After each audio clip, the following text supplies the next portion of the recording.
हाँ बिल्कुल, नीतीश जी जा रहे हैं, उनका निर्णय है कि हम शुरुआत से ही जो है इस बात को कहते रहे हैं कि चुनाव के बाद जो है नीतीश कुमार जी को भाजपा के लोग मुख्यमंत्री पद पे नहीं रहने देंगे। दिन रात काम करके आपकी सेवा की है।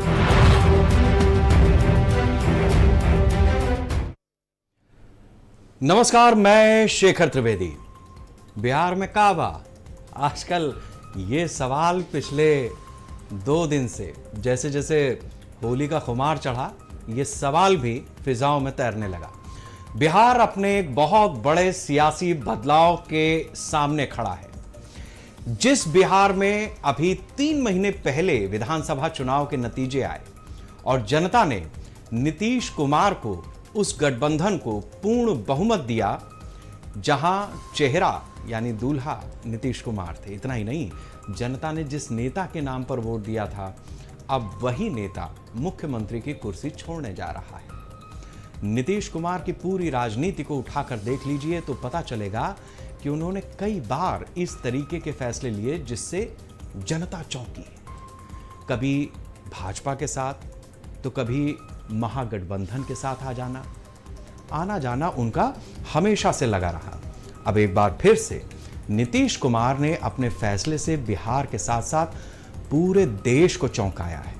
नीतीश के फैसले में उनकी सहमति है या नहीं है, ये तो पर्दे के पीछे की बात है, लेकिन जिस तरह से नीतीश ने ट्वीट किया है, उसमें आने वाली नई सरकार को अपना मार्गदर्शन देने की बात कही है। इससे नीतीश के अंदर छिपे दर्द को भी समझा जा सकता है। नीतीश कुमार अब बिहार के मुख्यमंत्री की कुर्सी छोड़कर राज्यसभा जा रहे हैं। नीतीश का कहना है कि वो शुरुआत से ही चाहते थे कि जिस तरह से बिहार विधानमंडल के दोनों सदनों के वो सदस्य रहे, उसी तरह देश की संसद के भी दोनों सदनों का सदस्य वो बने। अच्छी बात है, लोकसभा सांसद वो काफी पहले रह चुके हैं, राज्यसभा में अब जाने वाले हैं। फिलहाल नीतीश ने तो अपनी इच्छा प्रकट कर दी है, लेकिन इस फैसले ने जनता दल यूनाइटेड के कार्यकर्ताओं को आक्रोशित कर दिया है और मुख्यमंत्री आवास के बाहर कई विधायकों, मंत्रियों के साथ साथ कार्यकर्ताओं ने अपना गुस्सा जाहिर किया। नीतीश कुमार का राज्यसभा जाना तय है क्योंकि उन्होंने इसके लिए नामांकन कर दिया है।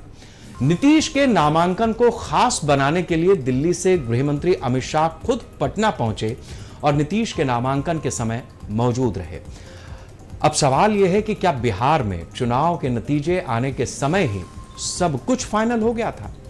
क्या नीतीश कुमार कुछ दिनों के मेहमान होंगे और बिहार में भगवा लहराएगा, या फिर से बिहार की राजनीति कोई नई करवट लेगी? विधानसभा चुनाव में भाजपा को जनता दल यूनाइटेड से ज्यादा सीटें मिली थी, लेकिन ये सीटें इतनी ज्यादा भी नहीं कि सीधे मुख्यमंत्री को शपथ दिलाकर कुछ महीने में नेता बदल दिया जाए। भाजपा और जेडीयू में कम ज्यादा का अंतर 4 सीटों का है, 85 और 89, बस इतना ही है। भाजपा के पास विकल्प भी मौजूद है कि अगर नीतीश कुमार नानुकुर करें तो वो चिराग और मांझी के साथ उपेंद्र कुशवाहा और कुछ निर्दलियों के साथ सरकार बना सकती है। तो क्या ऐसे में ये माना जाए कि नीतीश कुमार के सामने सरेंडर करना ही एक विकल्प बचा था, या फिर सियासी बाजी पलटने में माहिर माने जाने वाले नीतीश कुमार के तरकश में कोई चमत्कारी तीर है? तीर उनका चुनाव निशान भी है। कोई तीर है चमत्कारी जिसके चलने से उनकी विरासत भी बची रहेगी और उनके बेटे का भविष्य भी उज्जवल हो सकता है। ये सारी बातें जिस तरीके से फिजाओं में रंगों के साथ आगे बढ़ रही हैं, इस पर हम चर्चा करेंगे, समझेंगे कि बिहार की गुणागणित किस तरीके की है, क्या वहां पर हो रहा है और क्या होने जा रहा है, और जो हो रहा है उसका क्या इंपैक्ट आएगा। लेकिन उससे पहले जो दिल की बात है वो जुबां पर आती है, कैमरे के सामने आती है तो बयान बन जाती है। इस बयान को सुनिए जो अलग अलग नेताओं के जरिए आप तक पहुंच रहे हैं। बिहार के मेरे प्यारे भाइयों एवं बहनों, आपने मुझे वर्ष 2005 से लगातार बिहार के लोगों की सेवा करने का मौका दिया है। हम आपको बताना चाहते हैं कि जिस स्थिति में हम लोगों को बिहार मिला था, उस समय बिहारी कहलाना अपमान का विषय था।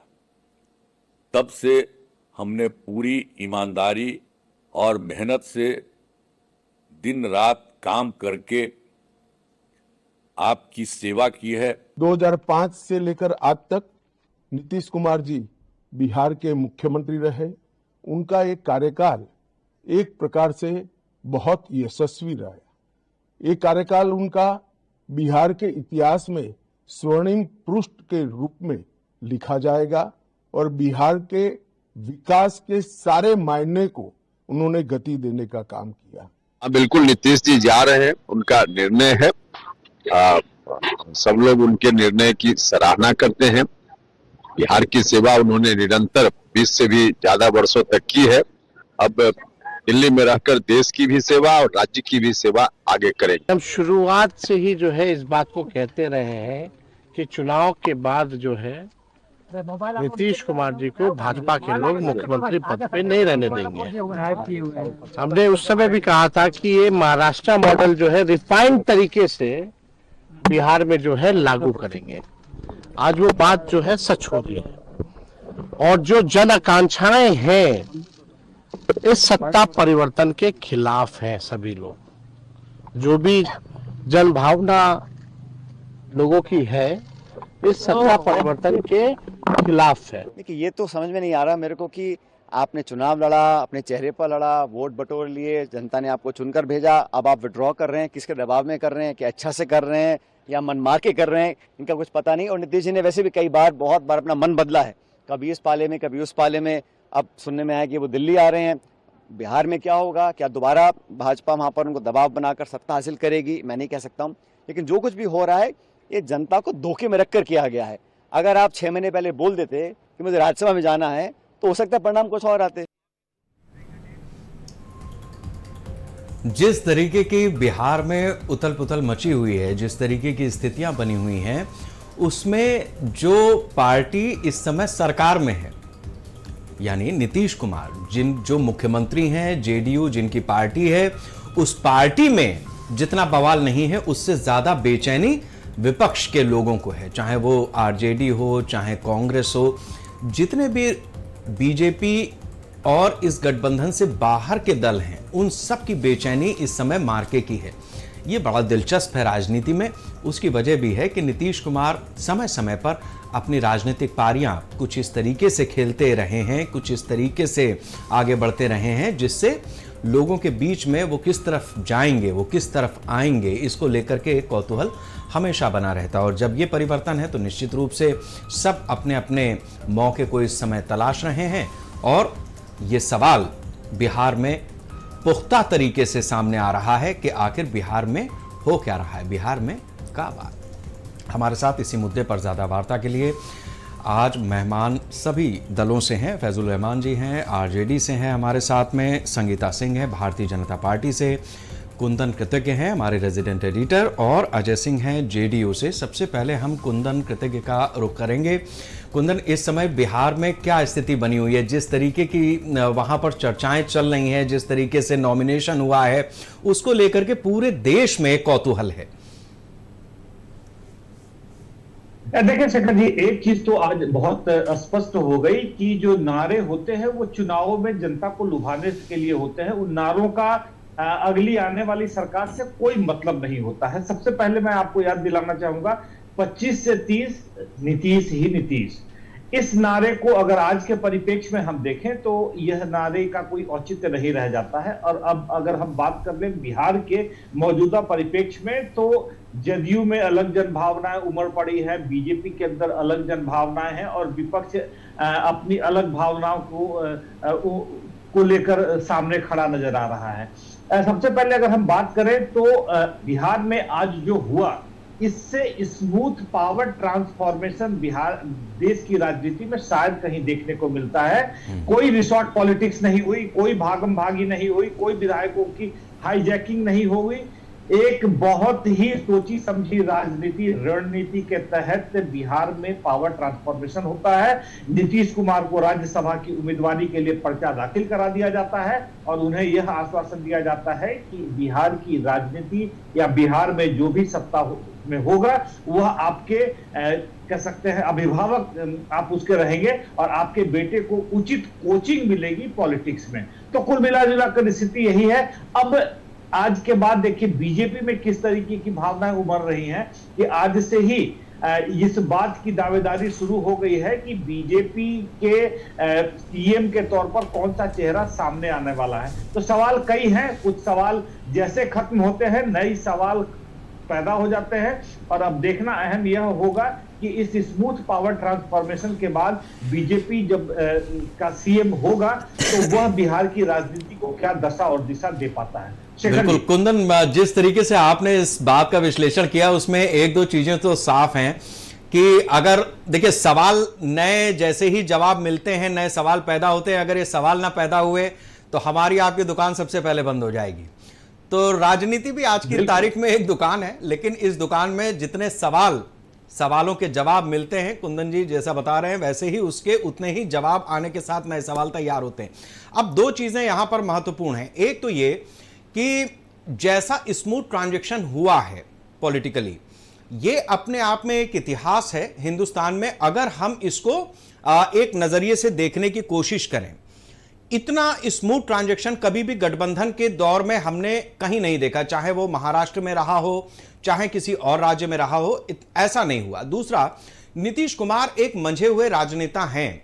उन्होंने अपनी पॉलिटिक्स को स्टूडेंट पॉलिटिक्स से शुरू किया और जिस तरीके से आज वो जिस मुकाम पे खड़े हैं, 7 दिन मिले थे उनको जब वो अपना बहुमत नहीं साबित कर पाए थे, और उसके बाद पिछले 20-22 साल से वो जिस तरीके से सत्ता में अपना वर्चस्व बनाए हुए हैं, मुख्यमंत्री बने हुए हैं, ये बिहार के लिए भी एक गौरव करने वाली बात है कि इतना लंबा वक्फा एक चीफ मिनिस्टर को बिहार की जनता ने दिया है। जिस समय मुख्यमंत्री के रूप में बिहार नीतीश कुमार ने संभाला और आज जब वो वरिष्ठ सदन जा रहे हैं, राज्यसभा को भी मामूली नहीं कहना चाहिए, वो हमारे देश का उच्च सदन है, उससे ऊंचा सदन कोई है नहीं। तो ऐसे में जब 75 साल के नीतीश कुमार, आप समझिएगा 75 साल के नीतीश कुमार उच्च सदन में जा रहे हैं, तो बिहार को क्या क्या देकर के जा रहे हैं, क्या बिहार बदला है?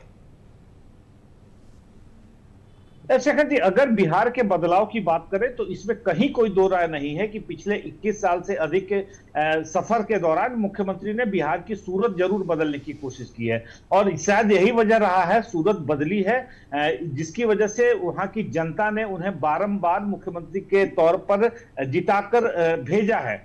अब अगर बदलाव की बात कर लें तो सबसे पहले आप देखिए इंफ्रास्ट्रक्चर के तौर पर जिस तरीके से बिहार में सड़कों का जाल बुना गया है, और नीतीश कुमार ने दावा किया था कि एक ऐसा समय आएगा कि बिहार के किसी कोने से राजधानी पटना आप महज 4 घंटे के सफर के बाद पहुंच जाएंगे, जो कि होता भी दिख रहा है।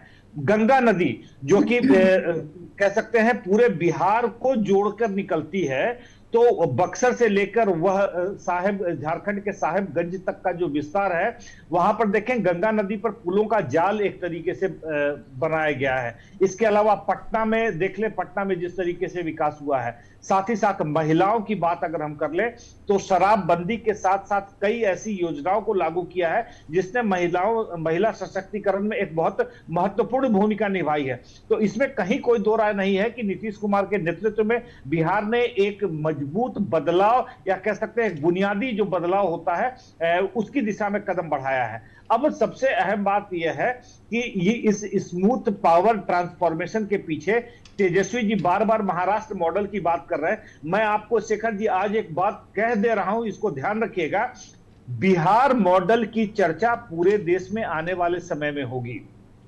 अगर महाराष्ट्र मॉडल कहीं अपनी निगेटिव पब्लिसिटी के लिए जाना जाता है, तो पॉजिटिव पब्लिसिटी के तौर पर बिहार मॉडल को भी याद किया जाएगा कि राजनीति में ऐसा भी होता है कि इतना स्मूथ पावर ट्रांसफॉर्मेशन एक गठबंधन के सरकार में एक दल से दूसरे दल की तरफ सत्ता जाती है, और ऐसा स्मूथ पावर ट्रांसफॉर्मेशन के तौर पर बिहार ने आज इतिहास लिखने की कोशिश की है।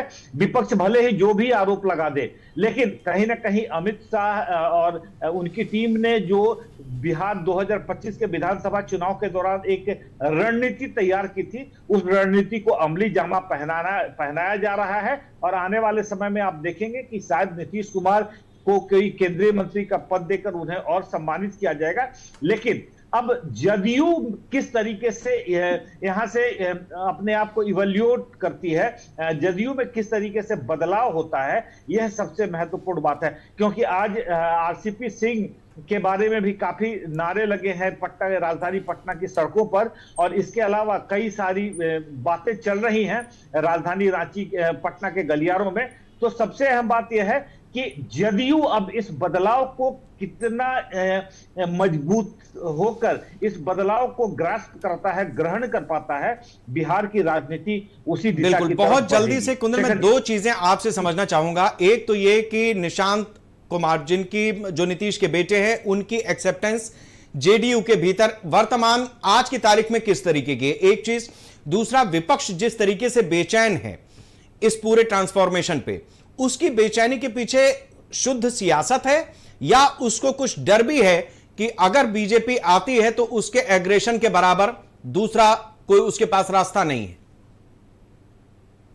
शेखर जी, मैं आपके दोनों सवालों का जवाब बारी बारी से दे देता हूं। सबसे पहली बात, अगर निशांत की एक्सेप्टेबिलिटी की बात कर लें तो लगभग 1.5 से 2 साल का समय बीत रहा है। जदयू में अंडरग्राउंड, अगर अंडर करंट की बात करें तो 2 धड़े काम कर रहे हैं। एक धड़ा हमेशा से नीतीश कुमार के साथ खड़ा रहा है, जिसमें कई सारे बयान भी आप सुनते और देखते समझते आ रहे होंगे, और दूसरा धड़ा जिसमें संजय झा और ललन सिंह जैसे कद्दावर नेता रहे हैं। इन 2 धड़ों की 2 अलग अलग रणनीतियां रही हैं और 2 अलग अलग विचारधारा रही है। एक विचारधारा हमेशा से नीतीश कुमार को आगे प्रोजेक्ट करके राजनीति करने की रही है, और दूसरी विचारधारा रही है कि निशांत को पॉलिटिक्स में आगे लेकर आइए, नीतीश कुमार को कट करिए और उसके बाद आगे की राजनीति का सफर तय करिए।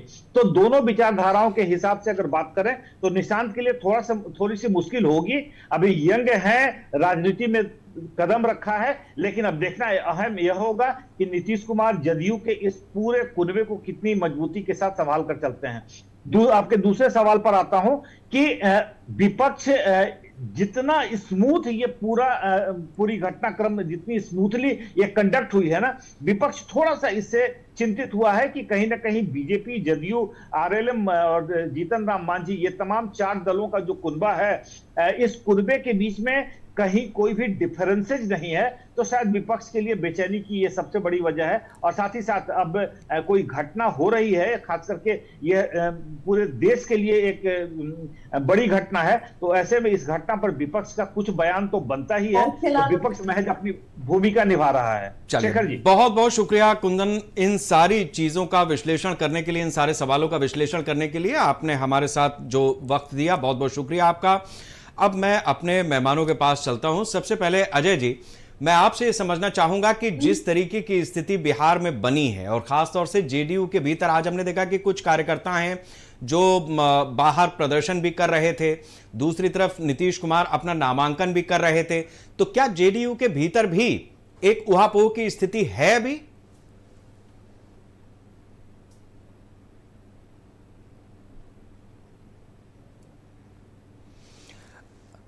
अजय जी, आप अनम्यूट करें और जवाब दें।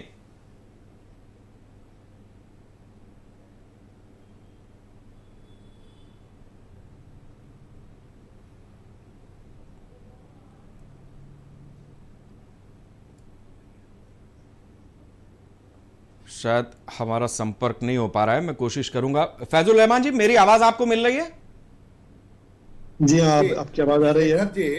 जी जी अजय जी, आपको आवाज आ गई हो तो बताएं। जी शेखर जी, आप एक निष्पक्ष चैनल के वरिष्ठ पत्रकार हैं और आपके चैनल के माध्यम से मैं पूरे देश की जनता को ये बतलाना चाहता हूं कि विपक्षी दलों में इतना हलचल क्यों है। जेडीयू में किसी भी तरीके का कोई हलचल नहीं है। हमारे नेता जो कुछ भी कर रहे हैं ये देश की बेहतरी के लिए कर रहे हैं। जो बिहार की चहुमुखी विकास इन्होंने 20 साल से किया है, चहुमुखी विकास की मैं बात कर रहा हूं, किसी एक विकास की नहीं।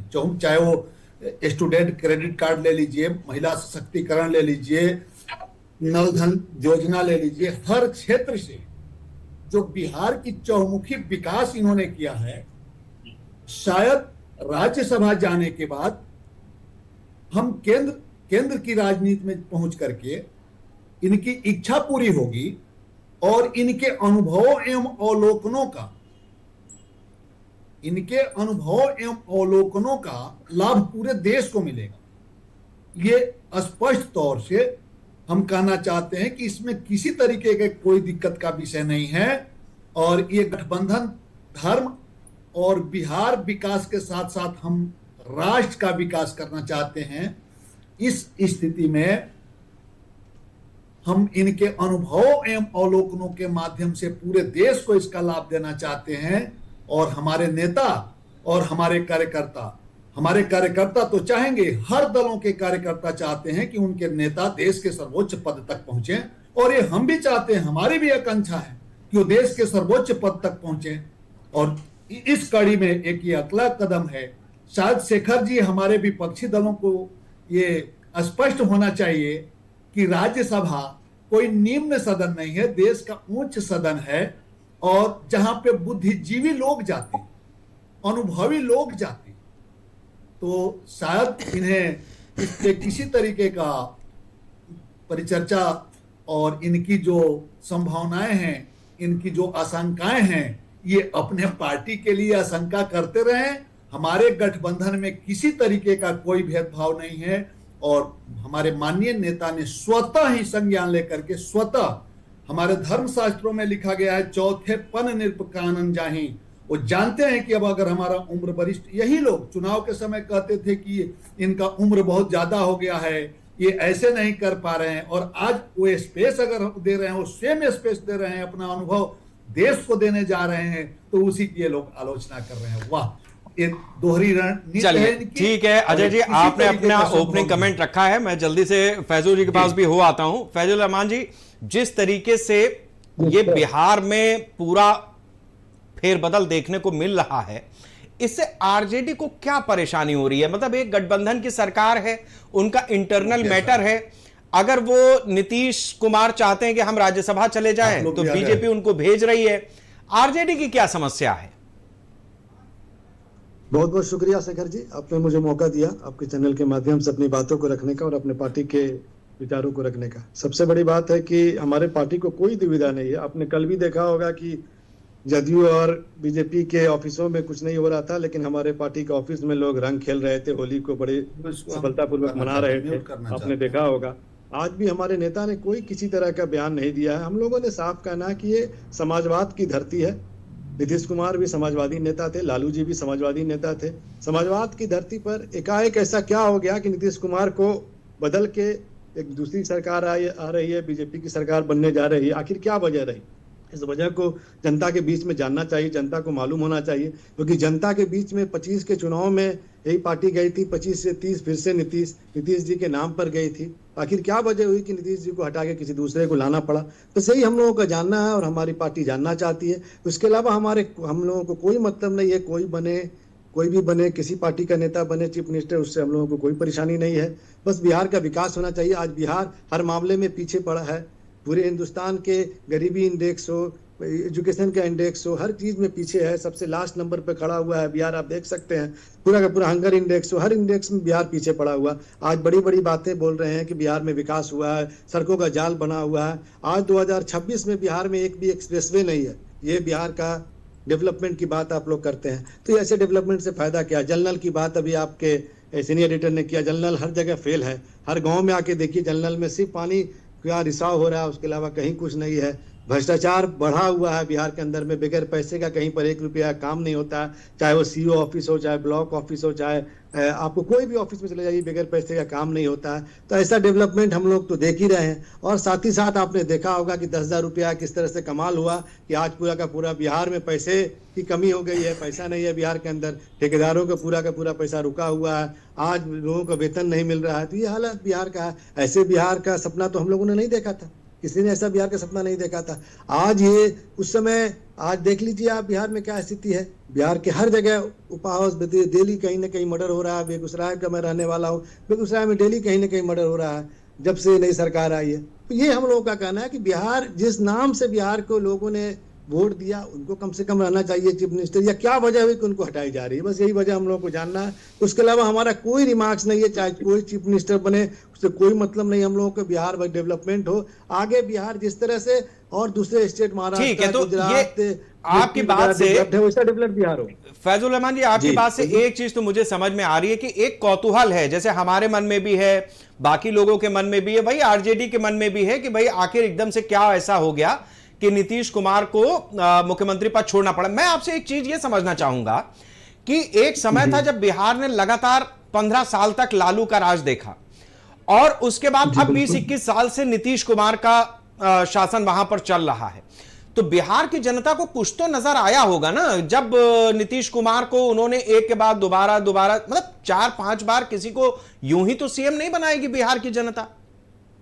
देखिए, बात आपकी सही है कि बिहार की जनता यूं ही सीएम नहीं बनाएगी, बिल्कुल कहना आपका सही है। सबसे बड़ी बात है कि 90 का दौर आपने भी देखा होगा, हमने भी देखा है। 90 के दौर में जिस समय लालू जी ने चीफ मिनिस्टर बने तो उसमें बिहार की स्थिति क्या थी सबको पता है। बिहार उस समय अगड़े पिछड़े में बटा हुआ था। बिहार में बहुत ज्यादा आपको गरीब गुरबों को, निचले कास्ट के लोगों को कहीं बैठने का अधिकार नहीं था। लालू जी ने उस समय उनको अधिकार दिया, उस समय उनको अधिकार, जिसके वजह से आज जो अति पिछड़ा समाज के लोग हैं, पिछड़ा समाज के लोग हैं, दलित समाज के लोग हैं, अल्पसंख्यक समाज के लोग हैं, वो हर जगह बैठ सकते हैं, उठ सकते हैं, बातें कर सकते हैं। ये बातें हैं। नई नस्ल को जिस तरह से आज नई नस्लों को वो बातें नहीं पता है, आप उनके पूर्वज के बारे में नहीं पता, अति पिछड़ों और दलितों को उनके पूर्वज के बारे में पता है कि उनके पूर्वज को किस तरह से उनके साथ अन्याय किया गया था। तो इन बातों को लेकर खास तौर पर मीडिया है आज के डेट में, सभी लोग पीछे पड़े हुए हैं। जंगल राज का एक नमूना पैदा किया गया। मैं आपसे कहना चाहता हूं कि 2005 में जिस समय बिहार के मुख्यमंत्री नीतीश कुमार बने थे, उस समय सेंट्रल में यूपीए 1 की सरकार थी। उसमें बिहार से 5-5 मिनिस्टर हुआ करते थे। लालू जी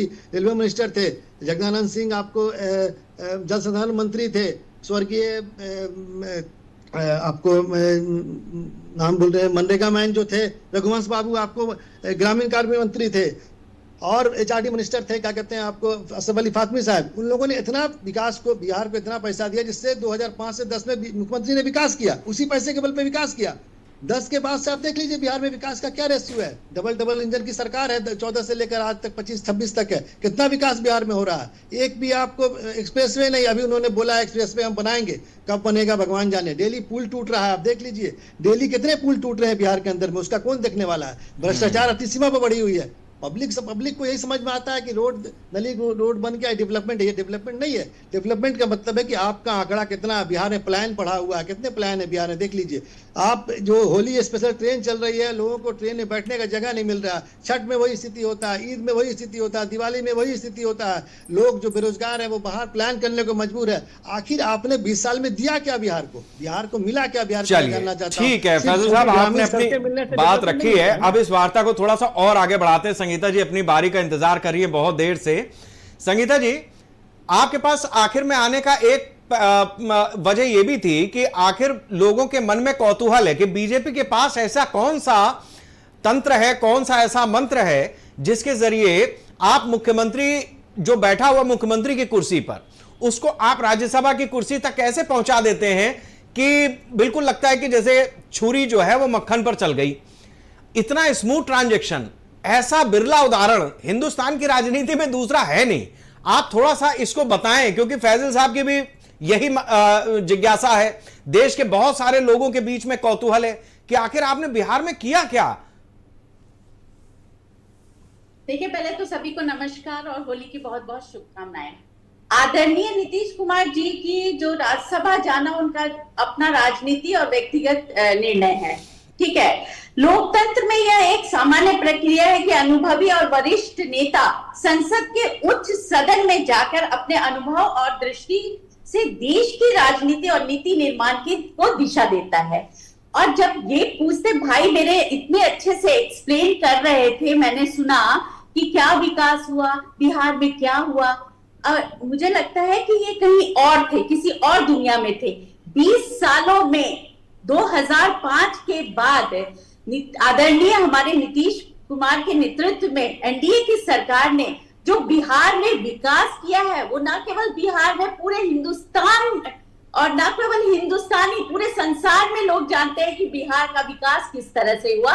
और 2005 के पहले बिहार क्या था, एकदम जंगल राज था। ये बार बार ये कहने से कुछ नहीं होता, लेकिन अभी जो 20 साल में हमारे आदरणीय नीतीश कुमार जी ने किया, उसे हम स्वर्णिम काल कह सकते हैं। और आज वो अगर राज्यसभा में जा रहे हैं तो उनका कहना है कि वो राज्यसभा में रह के राष्ट्रीय स्तर पर अपना योगदान देंगे। वो एक वरिष्ठ नेता है, अपनी इच्छा से वो राज्यसभा जाना चाहते हैं, उनको कोई दबाव नहीं है उन्होंने अपनी इच्छा के अनुसार ही वो राज्यसभा में जाकर और बिहार को और भी विकास में तेजी लाने के लिए उन्होंने कहा कि मैं राज्यसभा जाऊंगा, देश और बिहार का विकास साथ साथ होगा।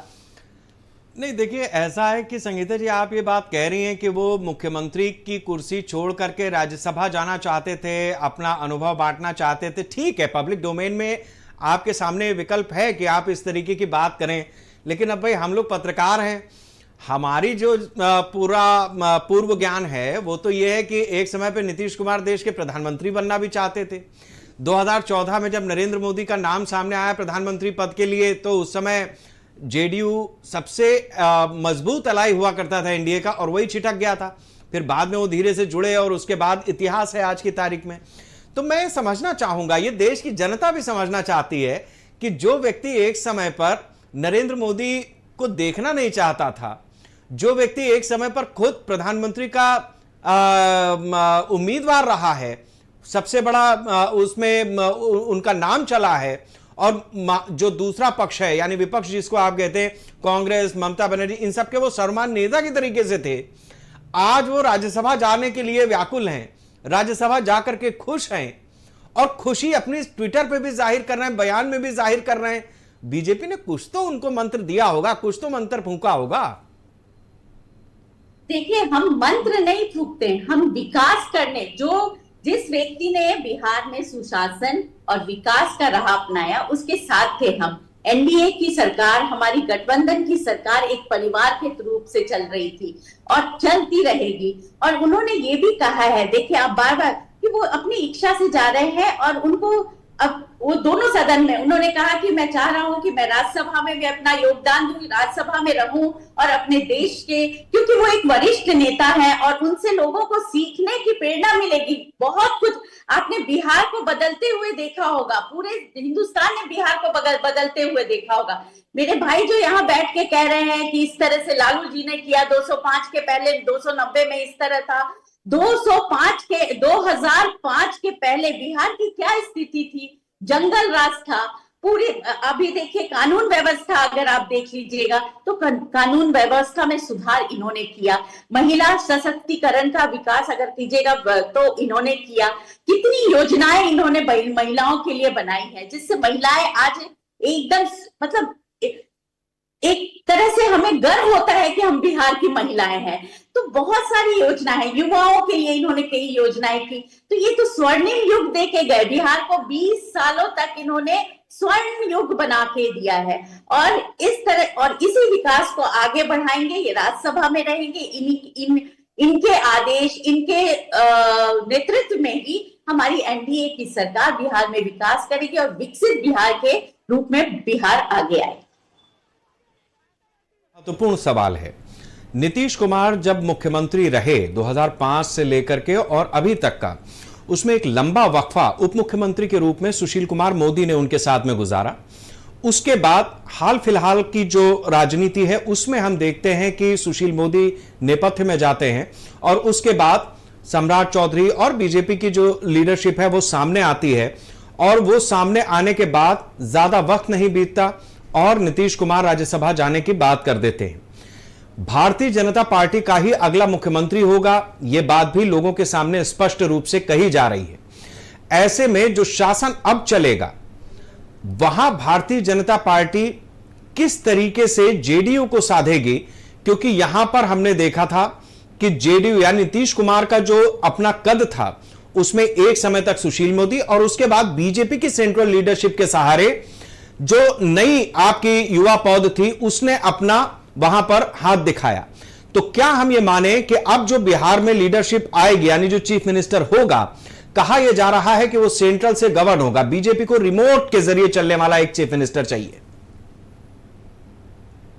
देखिए ये बात, मैं तो इस बात का एकदम पूरी तौर से खंडन करूंगी। हमारी सरकार विकास और जनता से जुड़ी हुई सरकार है। हम आरजेडी की तरह तो है नहीं कि अपने परिवारवाद में घुसे रहते हैं, पूरी तरफ घोटाले में लिप्त रहते हैं, बेल पे घूमते रहते हैं। हमारी सरकार जो है वो विकास का रास्ता है। हमारी सरकार चाहती है कि विकास है, और हम चाह रहे हैं कि सब हमारे में एक तरह से एकजुटता है। हमारी तरफ हमारा जो गठबंधन की सरकार है उसमें एक एकजुटता है और हम सब मिलकर काम करना चाहते हैं और सब मिलकर बिहार को आगे बढ़ाना चाहते हैं। इसमें कोई इफ एंड बट्स है ही नहीं। उनकी जो हमारे जो विचार है, हमारे एनडीए की सरकार के पूरे लोग, पूरी जो हमारे 5 दलों का जो घटक दल है, सबके विचार एक है और हमारा एक ही मकसद है, बिहार को विकास के राह पे ले जाना। और आप देख भी रहे हैं कि 20 सालों में बिहार ने कितना विकास किया है हर क्षेत्र में।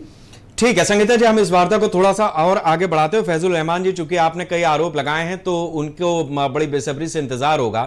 फैजुल रहमान जी, एक चीज तो यह है कि आपदा में अवसर, यह बात ठीक है कि मोदी या भारतीय जनता पार्टी की तरफ से कही गई, लेकिन राजनीति में यह अपनी तरह से लागू की जा सकती है और आरजेडी के पास यह मौका है कि नीतीश कुमार को हटते हुए समय पर जो लोग आज प्रदर्शन कर रहे थे वो चेहरे अब दुनिया के सामने हैं। इस आपदा में आपको कोई अवसर दिखाई देता है? जेडीयू की अपनी आपदा है लेकिन आरजेडी के लिए अवसर है। देखिए, आरजेडी ने कभी आपदा में अवसर नहीं देखा है। मैं आपको एग्जांपल दूंगा, जब 14 में उन्होंने बीजेपी का साथ छोड़ा था, 15 में वो खुद लालू जी ने उनको मौका दिया था, जिसकी वजह से उनकी राजनीति दोबारा वापस आई थी। इसकी वजह से वो सरकार बनी थी 15 में, फिर 17 में वो हटे, फिर 22 में वो पुनः हमारे पास आए।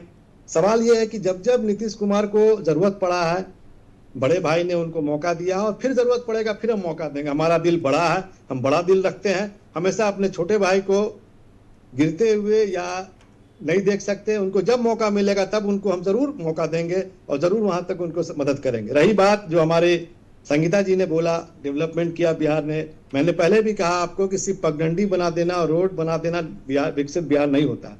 प्लान 20 साल हो गए आपको। आता हूं संगीता जी, अपनी बारी पे बोलिएगा, चर्चा चलने दीजिए। मेरी बात सुन लीजिए एक मिनट। हाँ आप बोलिए। मेरी बात सुन लीजिए। सवाल है कि एक ही राग अलापना, जंगल राज कब तक? सर आपको 20 साल 25 साल मौका दे दिया, 25वां साल आपका स्टार्ट हो गया, 21 साल हो गया। अब कब बिहार को पलायन से आप रोकिएगा? बिहारियों ने मौका दिया आपको, अब कब तक रोकिएगा? मेरा आपसे एक ही कहना है कि जिस तरह से एप्स्टीन फाइल में नाम आने के बाद, हरदीप सूरी का नाम आने, प्रधानमंत्री जी का नाम आने के बाद आज क्या हालात है देख लीजिए, सरेंडर हो गए मोदी जी। क्या वजह है कि हमारे चीफ मिनिस्टर नीतीश कुमार, कौन सा फाइल में उनका नाम आ गया है जिसके वजह से वो आज उनका किडनैप हो गया, सरेंडर कर गए? वो भी ये जानना चाहता है बिहार की जनता कि जिस तरह से मोदी जी आज पूरे वर्ल्ड में अपनी नाक कटवा चुके हैं। आज खमैनी जी के शहीद के बाद उन्होंने आज तक एक सैड क्या कहते हैं आपको उनके खिलाफ या उनके सपोर्ट में लिखा तक नहीं अभी तक है। आप सोच लीजिए कि एक ईरान का जहाज जो हिंदुस्तान ने जिसको बुलाया था, उसको अमेरिका ने हिंद महासागर में मार के गिरा दिया और आज हमारे लोग एक लफ्ज उसके बारे में नहीं बोल रहे हैं, सरेंडर अपने आप को कर चुके हैं। इसी तरह से क्या वजह हो गई कि चीफ मिनिस्टर नीतीश कुमार अपने आप को सरेंडर कर दिए बीजेपी के हाथों में? कुछ तो बातें हैं, कोई फाइल इनका भी उजागर होने वाला है क्या, ये बिहार की जनता जानना चाहती है। ठीक है, हो सके तो जेडीयू के प्रवक्ता इस बात का जवाब दे दें। ठीक है, मैं भाई अजय जी के पास ही जा रहा हूं। अजय जी भी बीच बीच में गायब हो जाते हैं। अजय जी, जिस तरीके की स्थिति बनी हुई है, कई सवाल हैं जिसको लेकर के कौतूहल और लोगों को जवाब चाहिए। तो एक राजनेता होने के नाते मैं चाहूंगा कि जो फैजुल रहमान जी ने सवाल उठाए हैं, आप एक एक करके उनका जवाब दे दें। मेरा बड़ा सवाल यह है कि जिस तरीके से एक कंफर्ट लेवल होता है, जैसे नीतीश कुमार के लीडरशिप में जो जेडीयू की पूरी इस समय फॉर्मेशन है, उसमें ऐसा तो है नहीं, मान लीजिए नीतीश कुमार के बेटे सरकार में आ जाते हैं तो अब उसमें यह हो कि नीतीश कुमार के जितने साथी आप सब लोग लगे हुए थे उन सबके भी बच्चे आवें, यह कोई जरूरी नहीं है। तो ऐसी स्थिति में आपको लगता है कि ये जो पावर शिफ्ट है इसमें उतना स्मूथली चीजें नहीं होंगी और वो मौका शायद आरजेडी के पास खुला रहेगा, जैसा अभी फैजुल रहमान कह रहे हैं कि ये एक मौका है, अगर किसी को तकलीफ होगी तो हमारा दिल बड़ा है। शेखर जी, शायद हमारे आरजेडी के प्रवक्ता इन्हें मालूम नहीं है कि माननीय नीतीश जी को और बिहार की सरकार को सुशासन नाम आप लोगों ने दिया था, पत्रकार बंधुओं ने दिया था, बिहार की जनता ने दिया था, न कि हम नेताओं ने उन्हें सुशासन बाबू का नाम दिया था। आज देश की जनता ये चाह रही है कि नीतीश कुमार के अनुभव एवं अवलोकनों का लाभ पूरे देश को दिया जाए। हमारे कार्यकर्ता चाह रहे हैं, हमारे कार्यकर्ताओं के आकांक्षाओं पे खरा उतरने के लिए हमारे नेता ने निर्णय लिया है और हम लोग चाहते हैं कि हमारे नेता देश के सर्वोच्च सदन में तो जा ही रहे हैं, देश के सर्वोच्च पद तक पहुंचे। वही स्थिति रही बिहार में। बिहार में माननीय निशांत जी की जहां तक सवाल है, निशांत जी ने कभी राजनीति में आने की इच्छा जाहिर नहीं की, बल्कि हम कार्यकर्ताओं का मांग था कि निशांत जी को राजनीति में आना चाहिए। एक पढ़ा लिखा नौजवान, देखिए मैं फिर देश के सामने बताना चाह रहा हूं, वो कोई 8वीं फेल और 9वीं पास नहीं है। वे एक शिक्षित नौजवान हैं जो राजनीति से दूर रखे हुए थे, किसी तरीके की लोलुपता नहीं थी उनके अंदर, लेकिन कार्यकर्ताओं के मांग पे हमारे नेता ने स्वीकृति दी जो उन्हें राजनीति में आना चाहिए। और अगर निशांत जी राजनीति में आते हैं तो इससे जेडीयू का और सम्मान बढ़ेगा। और मैं बताना चाहूंगा कि माननीय नीतीश जी जब देश के सर्वोच्च सदन में जाएंगे, तो जब ऐसे लोग देश के सर्वोच्च सदन में जाएंगे, उस सदन की भी गरिमा बढ़ेगी जहां पे डॉक्टर राजेंद्र प्रसाद अजय जी, बिल्कुल जो बात आपने कही मैं जानता था या चाहता भी था कि आप इस तरीके का एक प्रसंग जरूर लेके आए अपने वक्तव्य में। अब मैं आपको बताता हूं कि जो कार्यकर्ताओं के अगली पीढ़ी के मतलब किसी बड़े नेता के अगली पीढ़ी को जब लेकर के आने की मांग होती है कार्यकर्ताओं की तरफ से, इसके दो बड़े उदाहरण हमारे सामने हैं देश की राजनीति में भी। एक उदाहरण हमारे उत्तर प्रदेश से है, जब 2012 में चुनावी नतीजे आए, मुलायम सिंह यादव चीफ मिनिस्टर बनेंगे इस बात को लेकर के किसी को शक शुबा नहीं था। हमारे डीजीपी, चीफ सेक्रेटरी सब मुलायम सिंह के पास जा चुके थे उस समय जैसे नतीजे आए। लेकिन फिर कार्यकर्ताओं के अनुरोध पर समाजवादी पार्टी की ओर से अखिलेश का नाम सामने आया और अखिलेश यादव चीफ मिनिस्टर बने। और उसके बाद समाजवादी पार्टी में जिस तरीके की खींचतान मची और आज तक मची हुई है, वो भी चीजें सामने हैं। बहुत सारे पुराने नेता किनारे लगा दिए गए। इसी तरीके से बिहार के उदाहरण में हम देखें, लालू यादव जिस तरीके से भी, जैसे भी वो नेपथ्य में गए, राबड़ी देवी जिस तरीके से भी शिथिल हुई, उसके बाद जब नए दोनों उनके पुत्र राजनीति में आए, वो भी ट्रांजैक्शन हमने देखा है, वो भी कार्यकर्ताओं की मांग थी। और आज आरजेडी जिस तरीके के बिखराव के बाद, मतलब पारिवारिक बिखराव है, पार्टी फिर भी अपनी तरीके से इंटैक्ट दिखती है कई जगहों पर और युवाओं को उसने जोड़ा भी है। तो आपको लगता है कि बिहार का ये जो स्मूथ ट्रांजैक्शन है, मतलब एक पीढ़ी का स्मूथ ट्रांजैक्शन है, लेकिन जेडीयू के भीतर एक अपनी तरह की उहापोह की स्थिति भी है? देखिए, ये हर कार्यकर्ता, हर राजनीतिक दल का कार्यकर्ता, मैं बार बार इस बात को कहने जा रहा हूं कि हर राजनीतिक दल का कार्यकर्ता वो चाहता है कि उसके नेता देश के सर्वोच्च पद तक पहुंचे। और यही हमारी भी आशा और आकांक्षा है कि हमारे नेता भी सर्वोच्च पद तक पहुंचे। ठीक उसी तरीके से अब जिस तरीके से माननीय नीतीश जी ने बिहार की चहुमुखी विकास किया है, किसी लालच में नहीं, आज तक बिहार देश में ही नहीं पूरे विश्व में कोई ऐसी टकसाल नहीं है जो नीतीश जी के कुर्ते पे दाग लगा सके। ठीक उसी प्रकार से निस्वार्थ भाव से जो राजनीति से अपने आप को दूर रखे हुए थे, उस निशांत को राजनीति में लाने की नियत जो है, ये कार्यकर्ताओं की ही है। ये कार्यकर्ताओं की ही मांग पे, बिहार की जनता की मांग पे, कार्यकर्ता के मांग पे निशांत जी राजनीति में निशांत जी को लाया जा रहा है और ये उन्होंने स्वीकृति दी है। और मैं बार बार इस बात को कहने जा रहा हूं कि माननीय नीतीश जी अगर देश के सर्वोच्च सदन में जा रहे हैं तो ये हमारे देश के लिए गौरव की बात है। जो 20 सालों से बिहार की चहुमुखी विकास कर रहे हैं, इनके अनुभव और अवलोकनों का जो लाभ है पूरे देश को मिलेगा। ठीक है फैजुल रहमान जी, मैं एक पॉलिटिशियन होने के नाते यह सवाल मेरा आपसे है, मतलब ठीक है आप आरजेडी के हैं लेकिन एक पॉलिटिशियन भी हैं। हमने कई बार यह देखा है कि जो राजनीति ट्रांसफर होती है हमारे यहां, दक्षिण में भी आप ले लीजिए, वाई राजशेखर रेड्डी नहीं रह गए, फिर जिस तरीके से उनके बेटे ने अपनी पार्टी बनाई, कांग्रेस से अलग हुए, अलग अलग तरीके से कांग्रेस पार्टी को आप देख लीजिए, आरजेडी को देख लीजिए, अलग अलग समय पे हमने देखा कि मतलब पिता फ्रंट लाइन पॉलिटिक्स में है और बेटे को इंट्रोड्यूस कर दिया। जितना आश्चर्यजनक यहां पर ये एपिसोड है कि नीतीश कुमार राज्यसभा जा रहे हैं, उतना ही इंटरेस्टिंग एपिसोड ये भी है कि निशांत को लेकर के राजनीति में ऐसे समय पे आया जा रहा है जब उनका राजनीति से दूर दूर तक कोई वास्ता नहीं रहा है, वो सिर्फ एक मुख्यमंत्री के बेटे के नाते ही जाने जाते रहे हैं।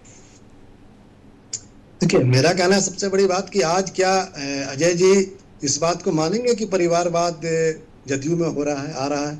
जिस तरह से वो आरजेडी हो या समाजवादी पार्टी हो या कांग्रेस को या जितने विपक्ष के लोग हैं सबको बोलते हैं परिवारवाद की बात करते हैं। मैं उदाहरण देना चाहता हूं, जिस तरह से आज ये बात कर रहे हैं, मेरा तो सिंपल सी बात कहना है, क्या चीफ मिनिस्टर जदयू से ही होगा? ये जो बातें बोल रहे, ठीक है, मैं मान गया कि नीतीश कुमार 20 साल का अनुभव था, देश उनके अनुभव को देखना चाहता है, देश को जरूरत है नीतीश कुमार का, तो क्या चीफ मिनिस्टर जो बिहार का अगला होने वाला है, जो 1 महीना के अंदर में या 15 दिन के अंदर में जो होगा, वो कौन सी पार्टी से होगा? क्या वो जदयू से होगा या बीजेपी से होगा? अगर जदयू से नहीं होगा तो किस बात के लिए जदयू से नहीं होगा? जब हमने लड़ा कि 25 से 30 फिर से नीतीश या जदयू के अंदर में हम लड़ेंगे, तो आखिर क्या वजह हुई आज की 3 महीना के अंदर ही नीतीश कुमार जी को बिहार छोड़ना पड़ रहा है? कुछ तो वजह है। दूसरी बात, मेरा यह कहना है कि परिवारवाद की बात है कि जिस तरह से 8वीं फेल या 9वीं फेल या आज ग्रेजुएशन की बात करें, या इनके जो निशान जी हैं वो एमटेक किए हुए हैं, बीटेक किए, उनकी क्या उपलब्धि है देश के लिए? क्या बिहार के लिए उपलब्धि है? क्या सिर्फ बीटेक कर लेने से कोई उपलब्धि हो जाती है बिहार का? उन्होंने कौन सा जॉब किया या बिहार के लिए क्या उन्होंने किया बिहार के लिए, जिसकी वजह से वो कहते हैं कि पढ़े लिखे लोगों को आना चाहिए? आज 50 साल की उम्र उनका हो गया, आज तक वो राजनीति नहीं किए, आज वो आकर क्या राजनीति करना चाहेंगे बिहार में? और क्या राजनीति वो करेंगे? सिर्फ बाप के दम पर ही राजनीति तक करेंगे। तेजस्वी यादव की लोग बात करते हैं, तेजस्वी यादव ने 28 साल 29 साल की उम्र में, 25 साल की उम्र में वो क्या कहते हैं आपको उप मुख्यमंत्री बने या चुनाव लड़के उन्होंने वहां पर पहुंचा। कोई निचले सदन से या ऊपरी सदन से वो नहीं पहुंचे हैं, वो एमएलसी नहीं बने, डायरेक्ट एमएलए बने हैं। और उन्होंने दिखाया है बिहार को, उन्होंने अपने बल पर बिहार में जिस तरह से उन्होंने नौकरी दी या जो बातें किया अपने 1.5 साल के सरकार में, जो उन्होंने बोला उस बातों को करके दिखाया है बिहार को, भले लोग माने या ना माने। तो मेरा कहना है कि बातें जो करते हैं ये लोग परिवारवाद की बात करते हैं, आखिर आज इनकी पार्टी भी तो परिवारवाद में आ गई। आज कौन सा पार्टी? ठीक है, इसका जवाब हम अजय जी से बाद में लेंगे, पहले हम संगीता जी के पास चलेंगे। संगीता जी, जितना बड़ा सवाल ये जेडीयू के लिए है उससे कहीं ज्यादा बड़ा ये सवाल बीजेपी के लिए है, जो परिवारवाद की राजनीति को पीछे छोड़ने की बात करती है। लेकिन यहां पर जो एस्टेब्लिशमेंट हो रहा है उसमें तो साफ साफ दिखाई दे रहा है कि अपना ना सही, लेकिन जो परिवारवाद है बीजेपी उसको भी खाद पानी देती है अपनी तरह से।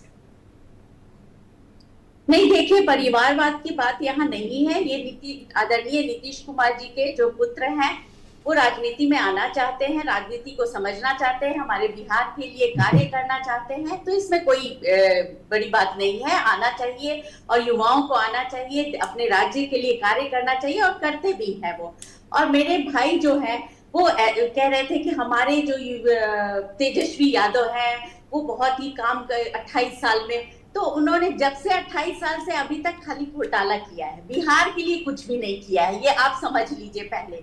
और दूसरी बात ये कि जो आप कह रहे हैं कि नीतीश सरकार जी ने 20 साल में क्या किया, तो आप आइए, अगर इसका मतलब कि आप बिहार से दूर हैं, बिहार में हर क्षेत्र में विकास हुआ है। आप सड़क से लेके बिजली, बिजली से लेके एजुकेशन आप लोग तो बर्बाद कर चुके थे। और आपके जो तेजस्वी यादव जी हैं वो इतने सालों में आपने क्या दिया? कुछ नहीं दिया। आपको कितना दिन चाहिए विकास के लिए? आपको 20 साल बिहार की जनता ने 20 साल दिया, और कितना दिन आपको चाहिए बिहार को भी? ठीक है, हमने जंगल राज कर दिया, हमने सब कुछ खा गए, अब 20 साल के अलावा और कितना दिन चाहिए आपको विकास? ये बता दीजिए मुझे, इस चैनल के माध्यम से आज बता दीजिए आप संगीता जी कि आपको और कितना दिन चाहिए, उसके बाद ही हमारी पार्टी आपसे बात करेगी इसके बारे में। सच्चाई सुनना बहुत, सच्चाई सबको बुरा लगता है, सच्चाई सुनिए। सच्चाई में इसी आपसे जानना चाहता हूँ, और कितना दिन आपको चाहिए? 21 साल आपको मिल गया, और कितना दिन आपको चाहिए बिहार के विकास के लिए? आपके हिसाब से अगर बिहार में लालू जी ने विकास नहीं किया, बाबू जी ने विकास नहीं किया, आपको कितने दिन और चाहिए बताइए, बता दीजिए आप जनता को। पूरी परिवार ठीक है फैजल ये संगीता जी एक सेकंड, दोनों मेहमानों से हमारा अनुरोध है कि एक सेकंड। संगीता जी ठीक है, फैजल जी मैं आखिरी इससे मैं आ रहा हूं। संगीता जी जो फैजुल रहमान साहब पूछना चाह रहे हैं वो मैं आपको बता देता हूं, वो सीधे सीधे नहीं पूछ पा रहे, जल्दी से जवाब दीजिएगा। उनका यह कहना है कि आपका विकास विकास करते करते, संगीता जी सवाल सुनिए, विकास करते करते अब स्थिति आ गई कि पुल गिरने लगे हैं, तो वो कह रहे हैं कि अब आप हटिए, हमको बारी आने दीजिए, आरजेडी को आने दीजिए, कब तक आप विकास के चक्कर में पड़े रहेंगे? कोई पुल नहीं, अरे 2-3 पुल गिर गए, हमने खबरों में चलाया है भाई। अरे इनको तो चांस देंगे तो अब की बार तो ये पूरे बिहार को ही बेच देंगे। आधा जमीन तो बेच दिया था इन्होंने, जमीन की नौकरी के बदले में जमीन। जनता ने किस तरह से आपको। चलिए ठीक है, अब घपले घोटाले से आगे बढ़ते हैं, हमारे पास समय ज्यादा नहीं है। मैं अजय जी, ठीक है, मैं अजय जी के पास जाऊंगा, मैं आता हूं। संगीता जी, अजय जी आपके भाई, अब आपके सहयोगी के पास ही जा रहा हूं मैं। अजय जी, दो चीजें हैं बड़ी यहां पर। एक तो ये चीज है कि जब इतना स्मूथ शफल हो रहा है तो एक चीज ये भी बनती है, जेडीयू के लोग ये कह सकते हैं कि भाई हमारा चीफ मिनिस्टर रहा है, नीतीश कुमार के नाम पर ही, उनके चेहरे पर ही ये चुनाव लड़ा गया है, 25 से 30 नीतीश कुमार जैसा अभी बार बार नारों में भी बात कह रहे थे फैजुर रहमान। तो यहां बीजेपी का चीफ मिनिस्टर होगा, ये बात कैसे सामने आ रही है तो इसमें कितना दम है, और क्या ये बीजेपी का ही चीफ मिनिस्टर होने जा रहा है, ये जेडीयू भी एक्सेप्ट कर रही है? ये भविष्य की बातें हैं, भविष्य दृष्टा लोग आरजेडी के लोग हैं, ये लोग भविष्य दृष्टा हैं। शायद इन्हें नहीं मालूम, हमारे नेता ने स्पष्ट किया है, अपने ट्वीट में स्पष्ट किया है कि मैं राज्यसभा जाने की हमारी इच्छा थी, और प्रदेश के सदनों के सदस्य रह चुके हैं और देश के दोनों सदनों का सदस्य होने की पुरानी इनकी इच्छा थी, और इनकी इच्छा के लिए ये राज्यसभा जा रहे हैं। रही बात चीफ मिनिस्टर कौन होगा, किसके होगा, हमारे माननीय नीतीश जी किसके नेता थे, चीफ मिनिस्टर किसके थे, गठबंधन के थे ना। बंधन ने तय किया था ना, जब चीफ मिनिस्टर माननीय नीतीश जी होंगे, गठबंधन मिल करके बैठेगा और फिर बताएगा कि वो इनके बदले में कौन है। तो ये स्पष्टता भविष्य के गर्त में है, और आपको बता दिया जाएगा कि अगला चीफ मिनिस्टर कौन होगा। इस पे आप लोग अभी अंदाजा लगाते रहिए, आपके चैनल आप बता दीजिए कि जदयू से चीफ मिनिस्टर होगा ना अजय जी। देखिए, ये हम आपको क्यों बताएं, हम तो कहें आरजेडी से भेज दीजिए 2-4 को, हम उनको चीफ मिनिस्टर बना देते हैं। बना ये दीजिएगा। तो कोई बात हुई नहीं कि ऐसे थोड़ी होता है। आप चाह रहे हैं कि देश में आपकी खबर के माध्यम चैनल पे हम बताने के लिए अधिकृत नहीं है कि चीफ मिनिस्टर कौन होगा। और आपसे किसने कह दिया कि चीफ मिनिस्टर बीजेपी का होने जा रहा है? हमने तो कभी नहीं कहा कि चीफ मिनिस्टर बीजेपी का होने जा रहा है। आपकी खबर के मंच से आप बोल रहे हैं ना कि चीफ मिनिस्टर जदयू का होगा। अपना निर्णय लिया है, तो बताएंगे कि अगला चीफ मिनिस्टर कौन होगा, स्वयं बताएंगे आपको। आप स्पष्ट रखिए, मौका आने दीजिए, समय आने दीजिए, बताएंगे। ठीक है संगीता जी, दो बड़ी बातें हुई हैं। एक तो जेडीयू की तरफ से कहा गया कि 2-4 लोग अगर आरजेडी से आ जाएं तो भी चीफ मिनिस्टर बन सकते हैं। एक तो यह है, उस पर आपने तुरंत ही प्रतिक्रिया अपनी दी थी, और दूसरा जेडीयू के नेता ने यह भी कहा है कि चीफ मिनिस्टर बीजेपी का ही होगा। इस बात का कोई प्रमाण नहीं है, ये सब हवाई बातें हैं। देखिए, अभी कुछ भी कहना बहुत जल्दीबाजी होगी। अभी सारे हमारे शीर्ष नेता हैं, हमारा जो गठबंधन है वो बहुत मजबूत है, आपस में सब विचार विमर्श करेंगे, और जो भी आगे अच्छा होगा वो बिहार के विकास को ध्यान में रख के होगा और सुशासन को ध्यान में रखकर ही होगा। अजय जी, सहमत हैं आप बीजेपी से इस मामले पे? शेखर जी, मैंने स्पष्ट बताया आपको कि हम लोगों ने कभी नहीं कहा, हमारे माननीय नीतीश जी जो नेता थे, किसके नेता थे, गठबंधन के थे ना, और गठबंधन तय करेगा कि नेता कौन होगा। चलिए ठीक है, बहुत बहुत शुक्रिया अजय जी हमारे साथ इस वार्ता में जुड़ने के लिए। संगीता जी आपका भी बहुत बहुत शुक्रिया, फैजुल रहमान जी आपका भी बहुत बहुत शुक्रिया। इतनी बात तो साफ है कि जिस तरीके से बिहार में सत्ता के समीकरण बदले हैं, जिस तरीके से नीतीश कुमार का एक बार फिर से हृदय परिवर्तन हुआ है और इस बार उन्होंने भारत के उच्च सदन में जाकर के बैठने का फैसला किया है, नामांकन भी कर दिया है, ये अपने आप में भारतीय राजनीति का एक ऐसा मौका है, मोड़ है, जो शायद आज की तारीख में भले कंट्रोवर्शियल माना जा रहा हो, लोग उसमें तरह तरह के आंकड़े या गुणागणित देखने की कोशिश कर रहे हो, लेकिन यह भी सच है कि जब हमने सदनों में माइक चलते देखे हैं, रातों रात राजनेताओं को सत्ता के लिए होड़ जोड़ तोड़ और मारपीट करते देखा है, विधायकों को एक जगह से दूसरी जगह शिफ्ट करते हुए देखा है, रिजॉर्ट की पॉलिटिक्स देखी है। वहां पर इस समय जो स्थिति बिहार के अंदर बनी हुई है, यह अपने आप में एक बहुत ही बड़ा और उच्च कोटि का उदाहरण गठबंधन की राजनीति में पेश कर रही है। इसमें कहीं कोई दो मत नहीं है। इतना सुलझा हुआ स्मूथ ट्रांजैक्शन पॉलिटिकल अभी तक भारतीय राजनीति में बहुत कम देखने को मिला है। और अगर देखा भी गया है तो यह हुआ है कि किसी एक पार्टी के पास बहुमत रहा है, उसी के केंद्रीय नेतृत्व ने तय कर दिया कि भाई एक्स के बजाय अब वाई चीफ मिनिस्टर होंगे या वाई के बजाय जेड चीफ मिनिस्टर होंगे। यहां एक पार्टी का सर्वे सर्वा अपना पद छोड़ रहा है मुख्यमंत्री का, और उसके बाद वो राज्यसभा जा रहा है, नॉमिनेशन कर दिया है।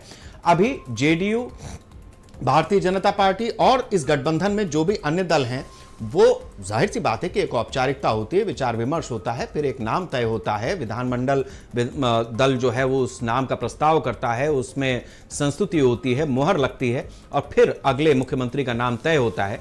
ये सारा प्रोसीजर हो गए, पूरी प्रक्रिया होगी, लेकिन जब होगी तब तक होगी। इस समय पर इस तरीके का क्लेश कहीं देखने को नहीं मिल रहा है जैसा इससे पहले हमने अलग अलग राज्यों में होते हुए देखा है, खुद भारतीय जनता पार्टी की गठबंधन की सरकारों में भी होते हुए देखा है। लेकिन बिहार ने यहां पर एक बार फिर बहुत बड़ा उदाहरण देश के सामने रखा है कि एक मैच्योर पॉलिटिक्स की तरफ अगर आप रुख करते हैं तो वो क्या होती है। फिलहाल बिहार में काबा है तो नीतीश ही। नीतीश ने जिस तरीके का ये फैसला लिया है, चाहे किसी के दबाव में लिया हो या स्वयं लिया हो, फैसला फैसला होता है और अंतिम निर्णय उसी व्यक्ति का होता है जो ले रहा होता है। तो नीतीश का यह फैसला बिहार की राजनीति की दिशा और दशा आने वाले कल में तय करेगा। हम उसका इंतजार करेंगे। नमस्कार।